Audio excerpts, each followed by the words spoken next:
Ceux qui sont nés dans une situation désavantageuse doivent être minuscules pour résister à la tentation de l'auto-épité. Regretter, c'est diluer la capacité intérieure de gagner. Son bonheur individuel dépend en grande partie du succès de la protection et de sa famille. Des mauvaises conséquences de la chienne, je ne vois pas le mal, ne manque pas du mal. Je n'entends pas le mal, je ne pense pas au mal, et je ne me sens pas mal.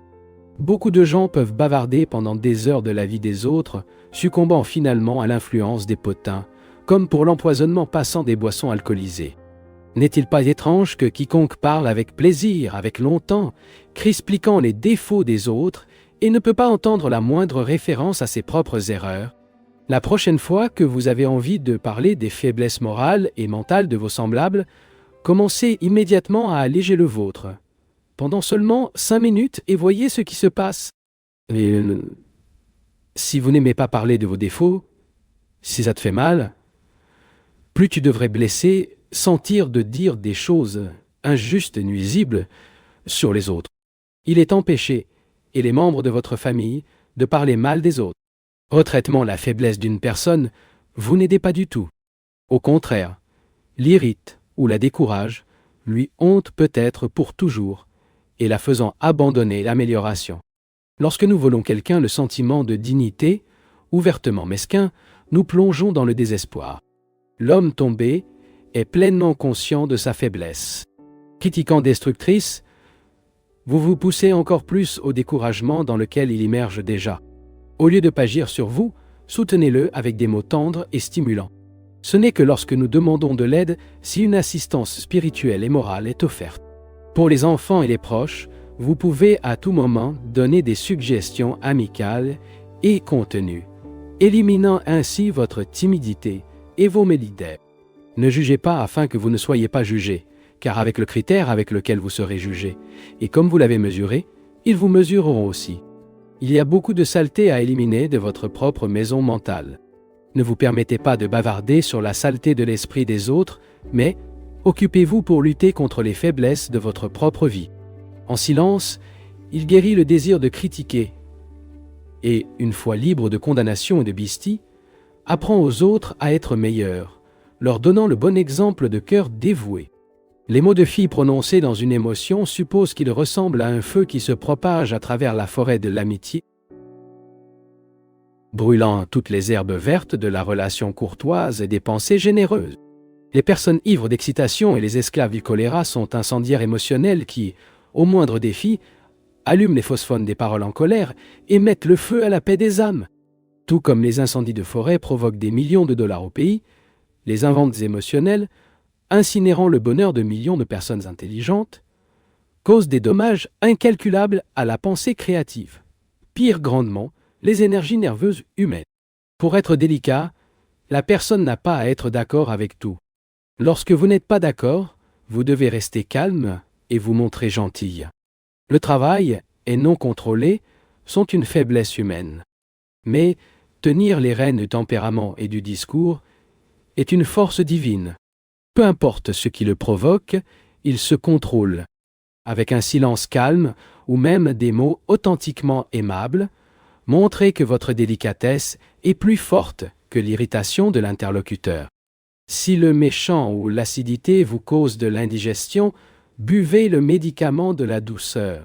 Si vous décidez de changer, commencez par dire des mots honnêtes et aimables à ceux avec qui vous étiez injustement agressif.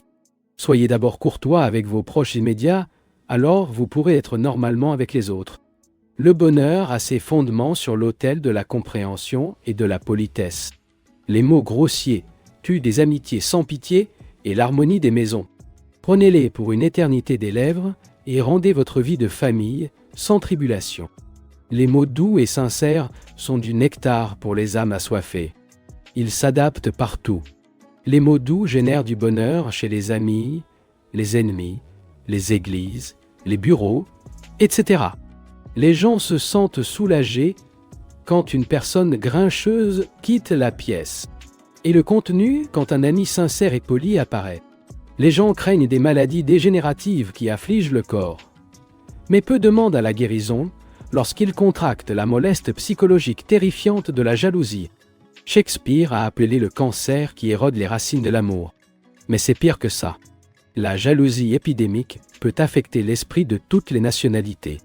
Il est la tuberculose du mariage, dévore la vie heureuse et saine des couples, le détruisant finalement avec des saignements de suspicion. Les combats continus sont comme des crises de bronchite, qui affectent les poumons du bonheur. La jalousie est également la tuberculose des affaires. Quand il envahit cette sphère, les tissus de coopération et d'unité, qui sont l'essence d'une entreprise, commencent lentement rapidement pour se détériorer. Chaque organisation politique et religieuse doit être prudente contre cette maladie dégénérative. Défendez votre bonheur d'une telle dévastation. Si vous êtes un esclave des sens, il ne peut pas être heureux. Si vous êtes seigneur des désirs et des appétits, vous pouvez vraiment l'être. Si vous mangez trop, si vous convoitez quelque chose de contraire à votre conscience, si vous agissez mal, tiré par les sens, contre la volonté du moi intérieur, alors, définitivement, ne sera jamais heureux. Les esclaves des sens découvrent que leurs mauvaises habitudes les rivalisent pour faire des choses qui finissent par leur faire du mal. Les habitudes enracinées de Mose annulent la volonté chaque fois qu'elle essaie de prendre les rênes et de conduire les pensées au royaume d'une action correcte. Le médicament consiste à sauver la volonté des griffes des sens. Céder aux mauvaises habitudes, c'est les rendre encore plus forts, affaiblir le pouvoir de la volonté en même temps. Combattre les mauvaises habitudes du choléra, de la censure, de la jalousie, de la peur, de l'inertie, de la gourmandise ou de votre faiblesse, ne permettant pas à la tentation de gagner votre volonté. Lorsque vous décidez de faire quelque chose qui sait être absolument correct, allez-y à tout prix. Cela donnera à votre testament, guidé par la sagesse, plus de pouvoir sur les mauvaises habitudes. Oubliez les échecs matériels, l'indifférence spirituelle, la faiblesse mentale et morale, les méditations incomplètes de l'année dernière. En utilisant votre volonté de prospérer, en exerçant de l'auto-témoignage et en méditant profondément, jusqu'à ce que vous vous contactiez en véritable contact avec Dieu. Presque toutes les âmes sont des esclaves des sens, qui sont situés à la surface du corps. L'attention de l'âme est détournée de son royaume intérieur, dans la moelle, dans l'œil spirituel et dans les chakras, vers les régions extérieures du corps, où la cupidité, la tentation et l'attachement maintiennent leur forteresse. Le dévot qui veut conduire l'âme de la reine loin de la misère des sens, trouve de ne pas le faire sans provoquer un violent affrontement entre les soldats des sens et les guerriers divins de l'âme. Si il n'y a pas assez de force pour vouloir, essayez d'augmenter votre force de ne pas vouloir. Lorsque vous êtes à la table du dîner et que madame essaie de vous convaincre de manger plus que vous ne le devriez, anesthérisez votre contrôle et le lancez dans le puits de l'indigestion. Soyez prudent. Après avoir ingéré la bonne quantité et la bonne qualité de nourriture, dites-vous que je ne veux plus manger. Levez-vous de la table et partez.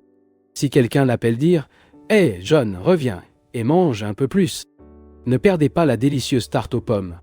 Répondez juste « Je ne veux pas ». Les pensées de malhonnêteté, de tentation et de vengeance sont les soldats des sens provoquant la misère. Ils veulent conquérir le royaume de votre bonheur et vous localiser dans le donjon du malheur et de la pénurie. Lorsque les soldats des mauvaises pensées se réunissent pour attaquer leur paix intérieure, éveillez les guerriers spirituels de la lumière, de l'honnêteté et de l'auto-témoignage et verrouillent une bataille redémarrée. N'oubliez pas que c'est à vous de décider de convoiter, de soumettre, de colère, de haine, de vengeance, et les préoccupations gouvernent votre vie où les guerriers divins de l'auto-témoignage, de la sérénité, de l'amour, du pardon, de la paix et de l'harmonie seront laissés. Expulsez les habitudes sensuelles rebelles qui ont apporté la misère à l'empire de leur paix. Soyez votre propre roi et laissez les paladins de bonnes habitudes prendre le contrôle du royaume de votre esprit. Alors la paix vous gouvernera pour toujours. Donnez à Dieu le bien et le mal que vous, par hasard, pratiquez. Cela ne signifie pas, bien sûr, que vous devriez consciemment faire de mauvaises choses. Mais lorsque vous ne pouvez pas éviter cela à cause des habitudes très déchirées, essayez de sentir Dieu agir à travers vous. Transférez à lui la responsabilité. Dieu aime ça. Il veut le faire savoir qu'il est celui qui rêve de son existence. Si vous vous efforcez, Dieu ne vous abandonnera jamais. Contenue dans la vibration grossière du corps physique, il y a la vibration la plus subtile du courant cosmique. L'énergie vitale. L'inondation du corps et de l'énergie vitale, elle-même, est la vibration la plus raffinée de la conscience. Les vibrations de la conscience sont si subtiles qu'il n'est pas possible de les détecter par un instrument physique. Seule la conscience peut apprendre la conscience. Les êtres humains capturent les myriades de vibrations émises par la conscience d'autres êtres humains, exprimées par des mots, des actions, des regards, des gestes, des silences, des attitudes, etc. Chaque homme porte la marque vibratoire de son propre état de conscience et émet une influence caractéristique sur les personnes et les objets. Par exemple, la maison où vit un homme déterminé est imprégnée des vibrations de ses pensées. Tout le monde doté d'un certain degré de sensibilité pourra comprendre clairement ces vibrations. L'ego humain, ou son sens de l'œde, l'image déformée du l'âme immortelle, apprend la conscience directement et la matière, le corps humain, et toutes les autres formes de création, indirectement, à travers les processus mentaux et les perceptions sensorielles. L'ego est donc toujours conscient de sa propre conscience, mais ce n'est pas de la matière, pas même le corps qu'il habite, sauf lorsqu'il résout son attention. C'est ainsi qu'un homme qui est profondément concentré sur un certain thème est conscient de votre esprit, mais ce n'est pas dans votre corps. Apprenez-moi à prendre conscience de votre immensité et de votre immuabilité, au-delà de toute chose. Et je peux me voir comme faisant partie de votre être immuable. Toutes les expériences produites dans l'éveil d'un homme peuvent être reproduites dans l'état de rêve de sa conscience. Immergé dans cet état, l'homme peut rêver qu'il marche joyeusement à travers un beau jardin et se retrouve soudainement devant le cadavre d'un ami. Puis il souffre, pleure, se blesse la tête et son cœur flottant angoissé. Ou peut-être surgir soudainement une tempête dans votre rêve, puis se sentir mouillé et froid. Mais dès qu'il se réveille, le protagoniste des rêves rire de toutes ces expériences de rêve. Y a-t-il une différence entre les expériences d'un homme dans l'état de rêve et ses expériences dans l'état de la veillée? Pendant son rêve, cette personne a vécu une matière, se manifestant dans son propre corps, dans son ami, dans le jardin, etc. Et la conscience s'est manifestée dans ses sentiments de joie ou de douleur. Ainsi, les deux consciences, celle de la matière et celle de la conscience, sont présentes à la fois lorsque l'homme rêve et quand il est éveillé. L'homme est capable de créer de la matière et de la conscience dans un monde de rêve illusoire.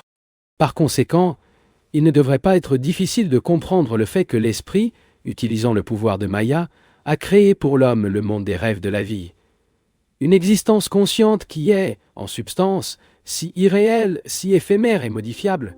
Comment sont les expériences de rêve?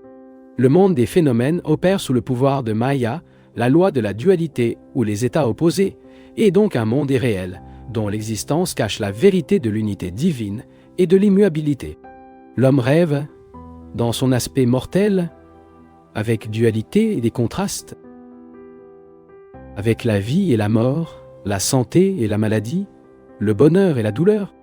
Mais quand il éveille la conscience de l'âme, toute dualité disparaît et se reconnaît comme l'esprit éternel et béni.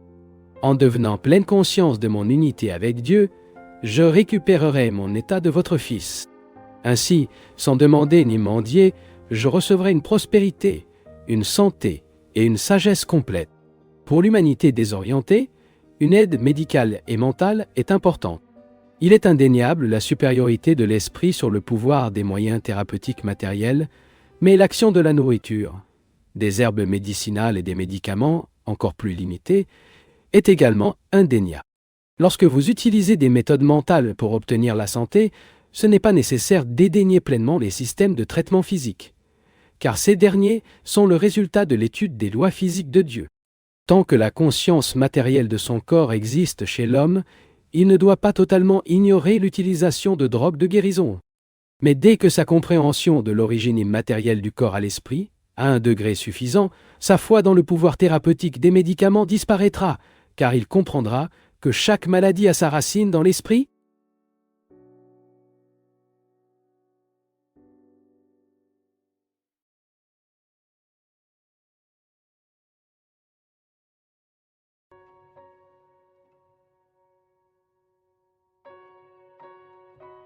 Votre succès dans la vie ne concerne pas seulement les compétences innées.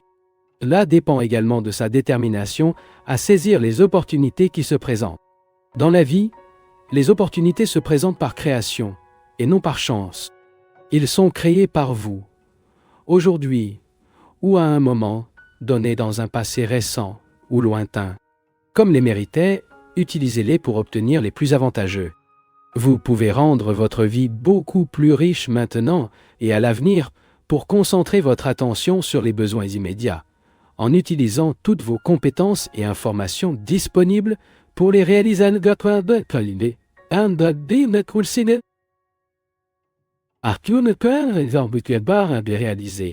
Vous devez développer tous les pouvoirs que Dieu vous a donnés, les pouvoirs illimités qui découlent des forces intimes de leur être. Vos pensées vous mèneront inévitablement à l'échec ou au succès, selon laquelle de ces pensées est plus forte. Par conséquent, vous devez sincèrement croire en vos propres plans, recourir à vos talents pour les mettre en œuvre et être réceptif à Dieu, afin qu'il puisse travailler à travers vous. Les lois divines fonctionnent tout le temps. Vous faites toujours du succès ou de l'échec en fonction du genre de pensée que vous nourrissez habituellement. Si vos pensées ont tendance à être négatives, une pensée positive occasionnelle ne suffit pas pour transformer la vibration de l'échec en une vibration de succès. L'espoir est la lumière éternelle dans le chemin sombre que l'âme doit aller pour réincarner et atteindre Dieu. Les êtres humains ont de l'espoir et s'efforcent pendant un certain temps. Mais ils échouent à plusieurs reprises, ils perdent espoir et se découragent. L'homme divin ne cesse d'attendre, car il sait qu'il a une éternité entière pour réaliser ses rêves. Tuer de l'espoir et céder au découragement est de mettre un masque animal de l'imitation pour cacher l'identité divine du pouvoir suprême. Au lieu de cela, vous devriez attendre le plus haut et le meilleur, car en tant qu'enfant de Dieu, rien n'est trop bon pour vous. Continuez à nourrir l'espoir. Il est né d'une connaissance intuitive de l'âme, que nous invoquerons enfin l'image oubliée de Dieu en nous. L'homme capable de se concentrer avec ferveur doit demander à Dieu de diriger son esprit concentré vers le bon chemin de réussite. Les gens passifs veulent qu'il fasse tout le travail, tandis que l'égoïsme s'attribuait un succès. Les personnes passives n'utilisent pas la puissance de Dieu comme intelligence. Les égoïstes, bien qu'ils utilisent l'intelligence de Dieu, oublient de demander leurs conseils sur la façon de l'utiliser. Je suis blessé de voir l'échec égoïste, après avoir fait des efforts sincères et intelligents. Il est nécessaire d'éviter à la fois la passivité et l'égoïsme. Tôt le matin et avant d'aller se coucher, chaque homme, femme et enfant devrait entrer en contact avec Dieu pour réussir. Le message de votre âme ne vient pas à Dieu par votre microphone mental, s'il a été brisé par les marteaux de l'agitation. Vous devrez réparer le microphone en pratiquant un silence profond le matin et avant de vous coucher jusqu'à toutes les pensées à vocation disparaissent. Puis affirme avec conviction, mon Père et moi en sommes un, jusqu'à ce que vous ressentiez la réponse de Dieu comme un sentiment de paix profond et croissant. Cette paix ne sera perçue que si vous pratiquez la bonne méthode de méditation. La fin croissante ou bénédiction est la preuve de contact la plus complète avec Dieu et sa réponse. Vous devez prononcer le message « Mon Père et moi en sommes un » jusqu'à ce que vous ressentiez la bénédiction puissante et réconfortante de Dieu. Si cela se produit, vous avez pris contact avec lui. Ou « Père, je vais raisonner, je veux et j'agirai, mais guide ma raison, ma volonté et mon activité afin de faire ce que je devrais faire pour acquérir la santé, la richesse, la paix et la sagesse. Je ne veux même pas être avant de contacter Dieu en premier et donc rugir sa volonté et son activité pour atteindre le bon objectif. Vous ne pouvez pas recevoir de réponse si vous appelez quelqu'un pour un microphone et y allez bien que... Par conséquent, ne priez pas une seule fois et ne tais-toi pas, mais répandez à plusieurs reprises votre prière à Dieu à travers votre microphone mental serein jusqu'à ce que vous entendiez la voix divine. La plupart des gens prient à la hâte sans attendre de recevoir la réponse. N'oubliez pas que le moyen le plus sûr d'atteindre la prospérité complète, ou la santé, l'argent, la paix et la sagesse, consiste à revendiquer d'abord votre droit de naissance, perdu en émettant continuellement un message à Dieu à travers votre microphone mental serein, jusqu'à recevoir la réponse divine grâce à la bénédiction croissante de la méditation.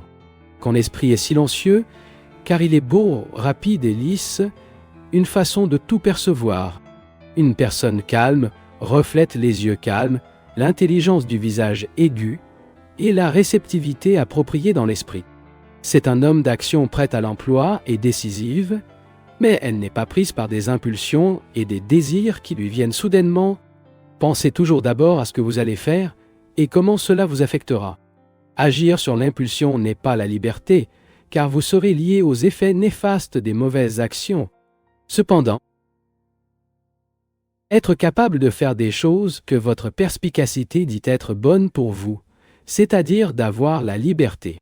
Ce type d'action, guidé par la sagesse, se traduit par une existence divine. L'homme ne devrait pas être un automate psychologique, comme un animal, qui n'agit que conduit par l'instinct. Ne pas penser est un grand péché contre l'esprit qui habite en vous. Nous avons été faits pour être conscients de ce que nous faisons. Nous devons réfléchir avant d'agir. Nous devons apprendre à oser l'esprit afin que nous puissions évoluer et exécuter notre unité avec le Créateur. Tout ce que nous faisons devrait être le résultat d'une pensée préméditée. Un étudiant a fait une grave erreur et a regretté. J'ai toujours cultivé de bonnes habitudes. Il semble incroyable que ce malheur me soit arrivé. Son erreur était de trop faire confiance aux bonnes habitudes et de négliger l'exercice permanent du jugement correct, lui a-t-il dit, Paramahansa Yogananda. Vos bonnes habitudes aident dans des circonstances communes et connues, mais peuvent ne pas être suffisantes pour la guider lorsqu'un nouveau problème se pose. Alors le discernement est nécessaire. Par méditation profonde, vous apprendrez à choisir toujours la bonne façon, même lorsque vous confrontez des circonstances extraordinaires. L'homme n'est pas un automate, donc il ne peut pas toujours vivre judicieusement, simplement en se guidant par des règles fixes et des préceptes moraux rigides. Dans une grande variété de problèmes et d'événements quotidiens, nous trouvons un champ pour développer un bon discernement. Un bon jugement est une expression naturelle de sagesse, mais cela dépend quotidiennement de l'harmonie interne, qui est l'équilibre mental. Quand il manque d'harmonie, l'esprit n'a pas de paix, et sans paix, ni discernement, ni sagesse. La vie est pleine de sauts et de bosses. Dans les moments difficiles qui exigent un discernement plus net, si vous préservez votre équilibre mental, vous atteignez la victoire. L'harmonie interne est votre meilleur soutien pour soutenir la charge de la vie. L'agitation qui secoue et distrait l'esprit, toute vision, et provoque des malentendus, des émotions, toute votre vision. Les variations de l'humeur exécuteront leur vision. La plupart des gens agissent non pas à cause de la compréhension, mais selon leur humeur. La compréhension est la vision de votre intérieur. La contemplation de votre âme, le télescope de votre cœur. La compréhension est un équilibre entre l'intelligence calme et la pureté du cœur. L'émotion est un sentiment déformé qui vous amènera à faire de mauvaises choses. La compréhension guidée uniquement par l'intellect devient froid et le conduira également à agir mal. Tu dois avoir une compréhension équilibrée. Si votre compréhension est régie par le cœur et la tête, vous aurez une vision claire de vous voir et de vous voir. Vous devez analyser les nombreux préjugés auxquels votre compréhension est sujette. Chaque fois que vous prenez une décision ou un jeu, demandez-vous si vous êtes ému par la compréhension, l'émotion ou une autre influence sur votre esprit. Bien que soumis à la colère ou à l'ambition, tout en étant influencé par la réflexion trompeuse sur les autres, tout en étant affecté par l'incapacité de comprendre les autres, bien que cela se produise, votre propre compréhension sera claire. La raison humaine peut toujours trouver des avantages et des inconvénients pour les bonnes et les mauvaises actions. Elle est comme pied injuste. Le discernement reconnaît comme son étoile polaire un seul critère: l'âme. Imaginez deux hommes. À droite, la vallée de la vie et à gauche, la vallée de la mort. Ils sont les deux rationnels, mais l'un va à droite et l'autre à gauche. Pourquoi? Parce que l'un d'eux a correctement utilisé leur pouvoir pour se propager, tandis que l'autre a mal utilisé ce pouvoir, se livrant à l'indulgence de fausses rationalisations. Faites attention à vos motivations dans tout ce que vous faites. Vuitton et Yogi mangent tous deux. Mais diriez-vous que manger est le péché parce qu'il est souvent associé à la gourmandise? Non. Le péché est dans la pensée, en motivation. L'homme banal mange pour satisfaire la gourmandise et le yogi mange pour garder son corps en forme. Il y a une énorme différence. De même, un homme commet un meurtre et est pendu pour cela. Un autre tue de nombreux êtres humains sur le champ de bataille, défendant la patrie, et est récompensé. Voici encore une fois la motivation qui fait la différence. Les moralistes fixent des règles absolues, mais je vous donne des exemples pour montrer comment vous pouvez vivre dans ce monde de relativité. Avec l'autocontrôle des sentiments, mais sans devenir automate. Le mode de vie scientifique est d'en théoriser vous et vous demander si vous agissez bien ou mal, et soyez absolument sincère avec vous-même. Si vous êtes honnête avec vous-même, il est peu probable que vous vous trompez. Et même si vous le faites, vous pourrez vous corriger rapidement. Chaque matin et chaque nuit, plongeant en silence, c'est-à-dire dans la méditation profonde, car la méditation est le seul moyen de distinguer la vérité de l'erreur.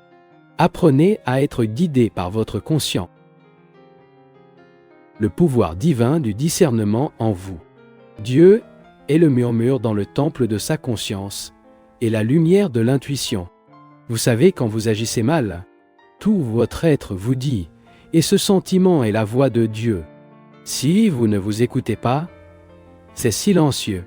Mais lorsque vous vous réveillez de l'illusion et que vous voulez agir correctement, cela vous guidera.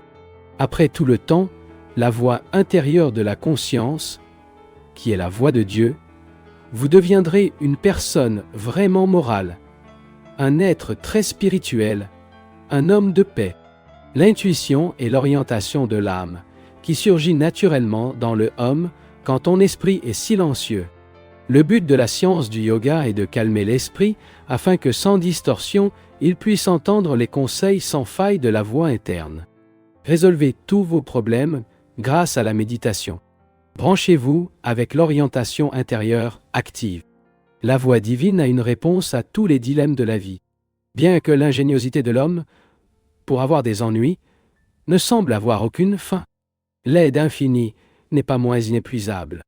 En voulant que nous dépendions exclusivement de lui, Dieu ne signifie pas que vous ne devriez pas penser par vous-même. Il veut que vous utilisiez l'initiative. L'idée est la suivante. Si vous n'êtes pas en mesure de chercher une mélodie consciente avec Dieu, tout d'abord, vous couperez le contact avec la source et que vous ne pouvez donc pas recevoir votre aide. Lorsque vous vous tournez pour la première fois vers lui pour tout, il le guidera. Il vous révélera vos erreurs afin que vous puissiez vous changer et le cours de votre vie. N'oubliez pas, mieux qu'un million de raisonnements, assis et méditez sur Dieu jusqu'à ce que vous ressentiez une tranquillité intérieure. Alors dites-vous, le Seigneur...